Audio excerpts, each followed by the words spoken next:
Hello and welcome back to the channel, or welcome if you're new here. My name is Morgan and on this channel I talk about reading, writing, note-taking, productivity, knowledge management, academia, etc. But today I am going to describe a person, and if you know somebody like that person, or if you are that person, then this video is for you. I know a couple people like this in my own life, so maybe this is going to resonate with somebody out there. So the person I'm talking about has heard about the zettelkasten method of note-taking, and they totally buy into it. They understand that taking notes and making connections between them mirrors how our brain actually works, which makes it easier to retrieve and remember this information later. But they haven't yet started a zettelkasten, or maybe they have started it, and then they got rid of it, and then they started a new one, and they've done this over and over again, and they just can't seem to make the method stick. So what's going on here? If the zettelkasten method is so obviously great, why don't they have thousands of notes by now? Well, here's one possibility. Even though I called the zettelkasten a method, it's really not that methodical. Starting a zettelkasten from scratch is the equivalent of a writer staring at the blank page. There's just so much potential and possibility that it can be overwhelming. Like, what if I do this wrong? Or what if I take a note and it ruins the rest of my note-taking forever? Or what if I take 100 notes and then I realize that I've done it wrong and I have to go back and change all of those notes? And if I just start making notes willy-nilly, how am I ever gonna find them again unless I have an organized way to categorize this information? And it is scary. All of that is kind of a mental leap, absolutely. But this system transformed the way that I do knowledge work, and I really truly believe it is a better research partner than Google or Wikipedia or ChatGPT, and I also truly believe that anyone can do it and it's really not that deep. So no matter how challenging starting a zettelkasten can feel, I implore you to just get started. Don't think too hard about it, because a zettelkasten is going to increase its value with the more notes that you have. So I know those first 100 notes can feel a bit scary, like I'm investing all of this time in something and I don't even know if it's going to be useful for me, but it's not going to be useful for you until you've made at least 100 notes. And those notes don't have to be organized in any way.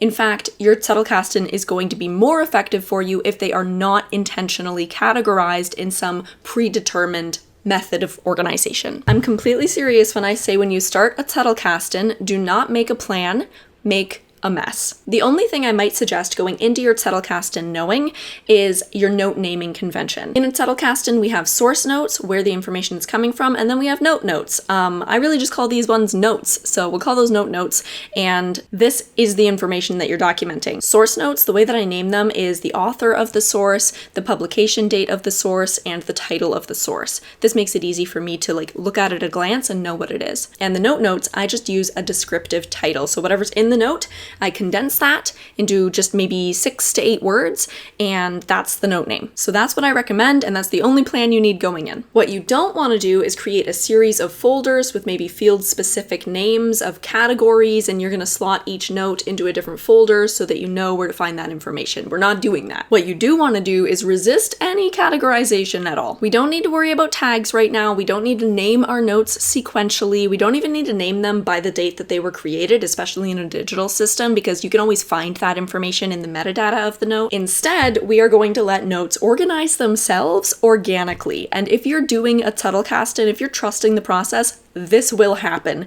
You don't need to force it. In this video, I'm going to tell you why I think a predetermined structure causes problems in a zettelkasten and what you can do instead. And I'm going to do it using this video's sponsor, Scrintal. So before we get into it, let me tell you a little bit about Scrintal. Scrintal is a visual note-taking tool that combines an infinite canvas with documents and the bidirectional linking necessary to start a zettelkasten, which makes it an ideal sponsor for this video. Because it's browser-based and you can share Scrintal boards with others, Scrintal is great for team leaders and educators, as well as students and researchers. If you're looking to start a zettelkasten and want a tool that's more visually dynamic than the free options on the market, then you can use my link in the description box below, or use the code Morgan10 at checkout to get 10% off a Scrintal Personal Pro subscription. That's also an affiliate link, so if you do purchase Scrintal through me, I'll get some kickback at no extra cost to you. More on Scrintal later, but for now, back to the video.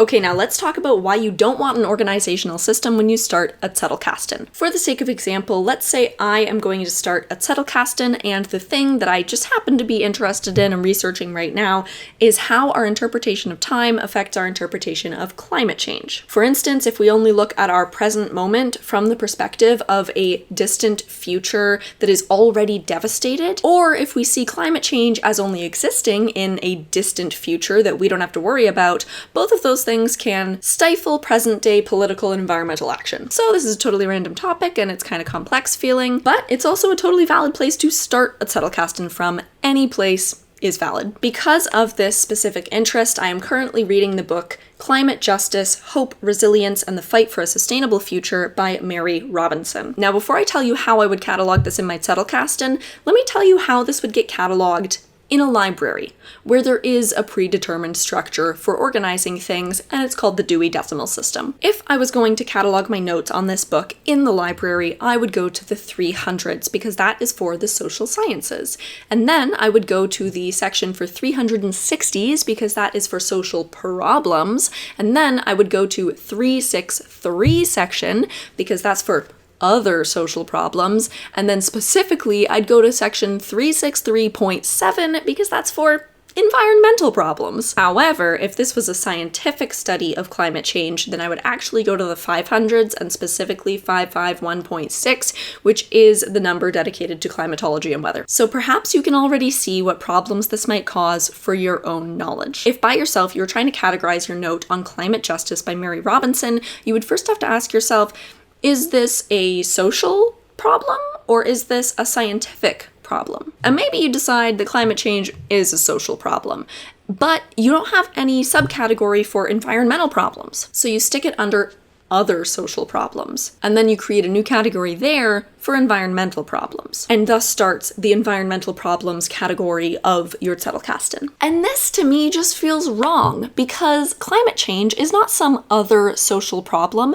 it is the social problem and the scientific problem of our age that affects all other social problems on the planet. So now you're restricting all your future thought about climate change and anything else related to it to being an other social problem, and specifically an environmental problem, when really climate change is also a race problem and a gender problem and a class problem, etc. And this has happened because the initial categories you determined were too limiting. Like, what happens now if you want to think about climate change as an artistic problem or a scientific problem or a political problem or an economic problem? Predetermined categories firstly limit how you think about the ideas in your zettelkasten, and secondly, there just will never be enough categories to be adequate for housing all of the ideas in your zettelkasten. Like, every single idea is going to eventually need to be its own category that things will fall underneath. So why did we start with categories in the first place? Well, we're not going to if you use a digital zettelkasten, and according to my personal zettelkasten philosophy. There are people that have analog zettelkastens that do use field-specific categories to slot their notes into,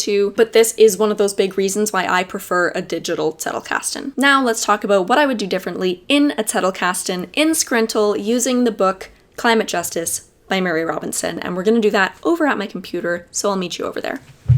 Welcome to my very messy desk, where we are going to take notes on and organize notes for Climate Justice by Mary Robinson. And yes, my desktop background is a picture of Taylor Swift. I actually just got the Scrintal desktop app, so we're gonna go ahead and open that up. And when you open up Scrintal, it opens to your desk, which is just this infinite canvas where you can make a mess and put whatever you want on there. But I am going to make a card, which is what Scrintal calls notes. So I can either do that by clicking Add and then Card and placing the card somewhere, or I can go to Cards, and in the upper right-hand corner, I can click Add a new card, and then a new card opens up already created. I'm going to retitle this card to name it after the book itself.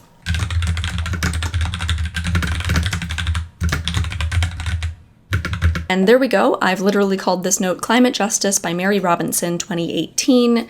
And now already that's better than nothing, because if I want to find this book again, maybe 10 years down the line, I can just search climate justice, or I can just search climate, or I can search for Mary Robinson's name, and I'm going to find this note eventually just by typing in this search bar, Mary Robinson, and it pops up right there. So already, this has some organization because I can just use my search function and find it. But if I do go to the cards area, it's not actually intentionally organized in any way. It's just at the top because it was the last thing that I updated. It's not logically organized. So if 10 years down the line I need something from this note and I cannot remember Mary Robinson's name and I cannot remember the title of the book, I'm out of luck. I can't find this note again. So we need to do better than this. Let's go back into the note. When you open a card in Scrintal, it opens in this smaller version, and we can easily just take notes in here, but I'm going to extend it and open up focus mode so that we see just the note. And I'm gonna start adding some quotes that I liked from this book into my card. So let's get going.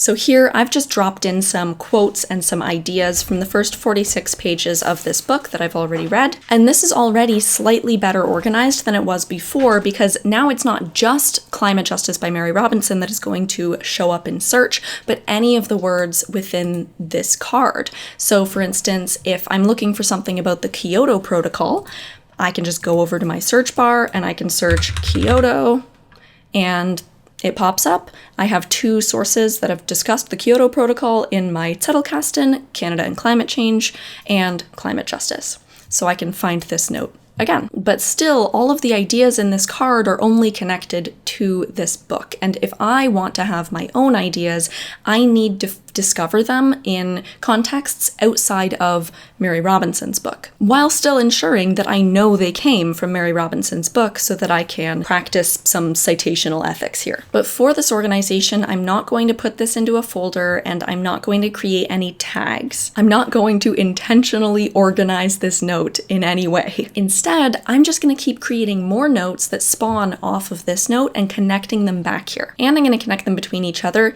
and connect them with everything else in my zettelkasten so that no matter where I am in the zettelkasten, if I am somewhere where it might make sense to find Mary Robinson's book, I'm gonna find her book. That is how our organizational structure is going to emerge kind of organically from what we're thinking about. So let's go ahead and take a note here.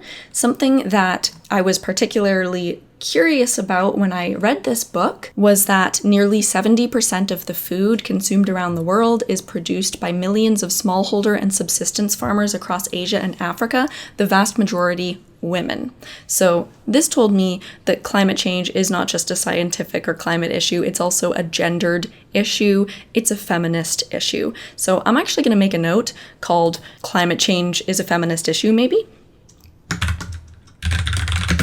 And as I start typing, you'll see that Scrintal auto-populates with other notes that might be the note that I'm looking for, so that's another way that you can search and make connections.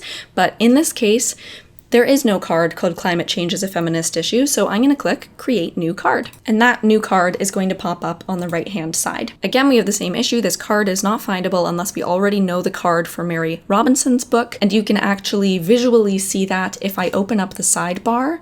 You'll see under backlinks that Climate Justice has linked to this note, Climate Change is a Feminist Issue. But this note currently doesn't have any links.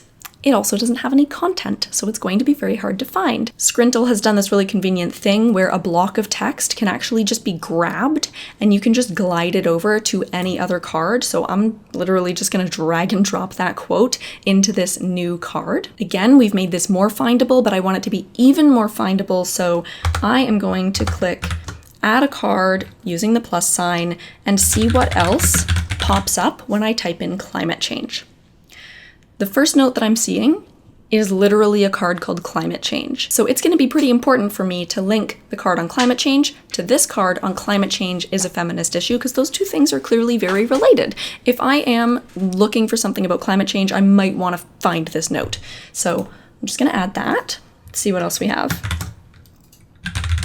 Okay, here's another note called Humanities Are Needed in Climate Change Discussions. That could be very useful to link to this note because feminist gender and women's studies is an adjacent field to the humanities or is encompassed within the humanities. So this note could be actually a reason why the humanities are needed in climate change discussions. One thing I forgot to mention, because this has less to do with organization, but it is something I always make sure that I do so that I am citing people properly and remember where my ideas are coming from.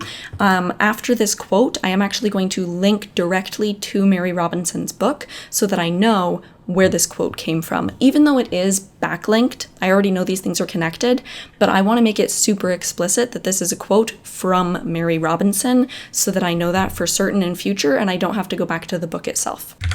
And that really is a zettelkasten's emergent organizational system condensed into this one little example. I add a source note to my zettelkasten, I create permanent notes that are going to branch off of that source note, and then I ask myself, what else does this new note connect to that is already inside my zettelkasten? And I make sure to create a link there so that when I'm thinking about those other things, I can always come back to the cards that I made, which means I can also always get back to the source note itself. Instead of the linear numbered organization of the Dewey Decimal System, this is more a networked organization where any node that I'm at is connected to many other nodes and I should be able to arrive at them. And that is going to make my zettelkasten an excellent thinking partner as well as just like remembering partner, because now I'm always going to remember what I've thought and what it's connected to, but I'm also going to create surprising new connections from those old connections because these notes are not appearing to me in previously predictable ways. They're appearing to me when I most need them, and they can actually spark inspiration for future connections or future notes. So let's see this organizational system at work. Let's organize this by title instead of by last updated. So now I cannot find Mary Robinson's book at all. If I just start scrolling through these notes, there are 900 notes in here. I am gonna spend way too long just scrolling and searching for Mary Robinson's book. Also, in the future, I'm probably not going to need Mary Robinson's book except in service of some idea that I'm working with. Let's go back to why I was discussing this book in the first place. I wanted to discuss alternative temporal frames for grappling with the climate crisis. So let's look for a note about time in the climate crisis. Here is a note that I had taken previously based on the book Canada and Climate Change called Climate Change Forces Us to Think Differently About Time. So this is going to be connected to something useful to me, I hope. It's connected to, of course, the idea of climate change, also the idea of greenhouse gas concentrations being years in the making. If I just click on climate change, there's nothing in this note, but because I've linked to it so many times, I have all of these notes to draw from that might be helpful to me, including Climate Justice by Mary Robinson. So I'm already back to that original note, of course, from this note that also deals with climate change. And I have a ton of other ideas that I might want to work from. Now, if this backlinks area gets too intense, already there's a lot of backlinks there. They barely fit within the area that I can see, and they're not really organized in any useful way. If that gets to be too much, I can go into the climate change note itself and create an organizational system directly in the card so that I can navigate it for myself. I could also start creating more specific cards that branch off from climate change, like maybe I end up talking about climate change and time and temporality a lot, so I create a card for climate change temporalities. So now, if that's too much, but I know that I'm specifically interested in climate change temporalities, I can just go into this note and I'm going to backlink to it from, say, this note. And now if I go back over here, oh, there's a backlink to Climate Change Forces Us to Think Differently About Time. So now from this central note, climate change, I can access climate change temporalities, and then I can access specifically the idea that climate change forces us to think differently about time. I could also add in the main climate change note, source notes. So now I'm just going to list source notes that deal with the issue of climate change, like Mary Robinson, and like Canada and climate change, and like Never Too Soon, Always Too Late, Oh, that one is also about climate temporality, so I'm also going to add it over here. I find it so easy and exciting and motivating to build these connection points because it is going to make my zettelkasten more valuable over time. And all these connection points are the organization of my system getting better and growing from the ground up. So I hope that little demo helped.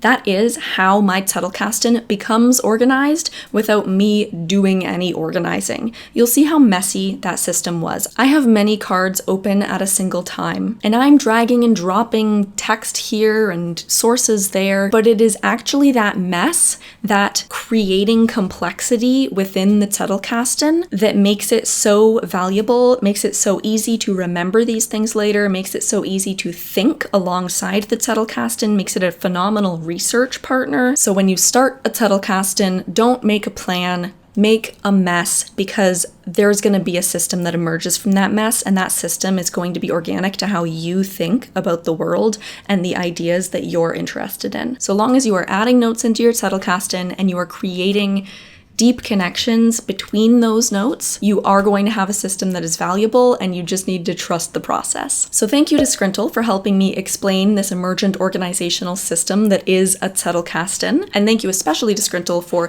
sponsoring this video, supporting my channel, and offering my viewers, you guys, a discount code to the Scrintal app, which just keeps getting better and better. You've got 10% off using my link in the description box below, or the code Morgan10 at checkout. Thank you for watching, everybody. Please leave me some comments. Feel free to ask me questions about how I do things or how you can do things. I am planning to do a video where I respond to questions that I'm getting in comments, so please feel free to leave me some. And of course, if this video was helpful to you, you can like it, you can subscribe to me, you can tap that bell icon. All of those things help spread my channel further and show me that you are enjoying this kind of video. And I think that's everything for now, so I'm going to see you in another video again soon. Bye, everybody!